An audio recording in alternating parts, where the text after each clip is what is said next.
My Bitcoin prediction. Hey gang, this is Mike. I wanted to start with a story to illustrate this.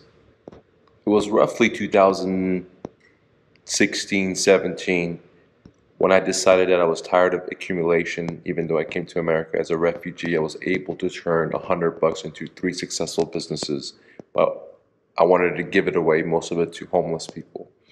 But my moving company, which I owned for 14 plus years, that was successful, I was making multi-millions of dollars. I wanted to first donate it to 3 people that came to my mind. And the first person that I called was a high school friend. And I told him, hey, buddy, he had a good paying job. He was making 100K a year. And I said, hey, man, I have this business. It's debt free. It makes a lot of money. Everything's paid for. We have multiple locations, and I just want to give it to you. You don't have to give me anything, just for free. And he looked at me and he says, look, man, I'm a general manager of a big hotel. I make 100K a year. And, I didn't say anything, but I thought to myself that, well, one of my employees, I pay 75K a year, and that's the manager. So imagine how much you can make, because I have so many other employees in just that one location. And so anyways, I didn't say anything. So I said, okay, no problem. I have 2 other people on my list. The second person that came to my mind was, at that time, my girlfriend's brother. And I told her about it, like, hey, he was working at, let's say, just this, job, not a high paying job. And I told him, hey, man, I told her, hey, let's put him in this positioning. I'm gonna leave, right?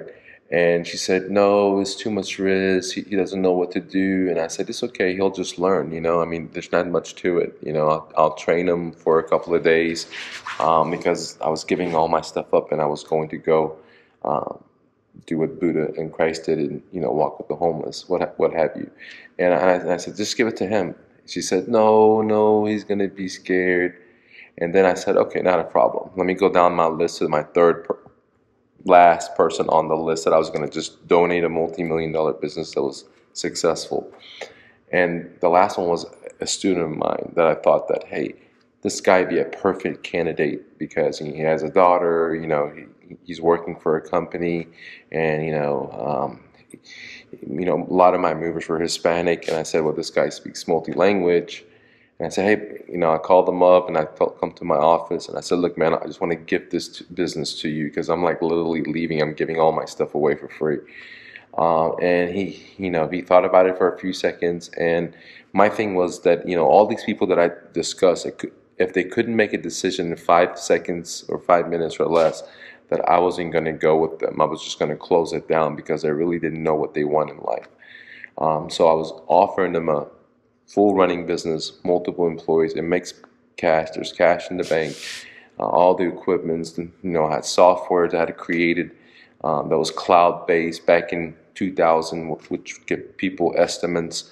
All of the internet was just, revolutionary, and all that stuff, okay? And the systems, the manuals, and all 3 people rejected me. And I was mind blown because if somebody comes up to me today and says, look, I'm going to give you a business and it's running and stuff, all you got to do is just go manage it or go run it or be the CEO of it, I'd be like, hell yeah, right? But I was in a situation where I was just donating my business, and all these 3 people that I knew that I went to, and they said, no. Okay, one said they make good money, and the person that said, my first friend that I went to, they said they made good money. The pandemic hit, the hotel they worked for went bankrupt, and so I haven't really kept in touch with them that much. But that's all I know. Then I thought to myself, man, dude, I told you just a few years before you can have this business at Houston, Austin, Dallas, etc. Anyway, so I ended up closing it, and I didn't understand why people didn't want to take risk, right? And now that comes to my Bitcoin prediction. What does that have to do with it? Because if you're not willing to risk it, you're not willing to get the biscuit. And it's very, very important to be able to risk. And, when I first heard about Bitcoin, I thought it was a scam, just like everyone else that hears about it. But I was willing to do my due diligence. I was willing to, do my homework and see if this is something that I wanted to invest my money in. And after about a year, I said, let me put a little bit of money. After that, I learned about it, and I became a believer of it.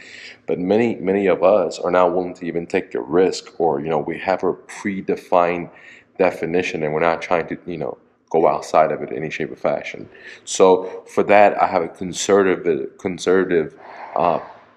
prediction for Bitcoin. My price of Bitcoin for very low level is $119,000, guys. $119,000. Thanks for watching. Peace. Click the like button. Leave me a comment below. Peace, man.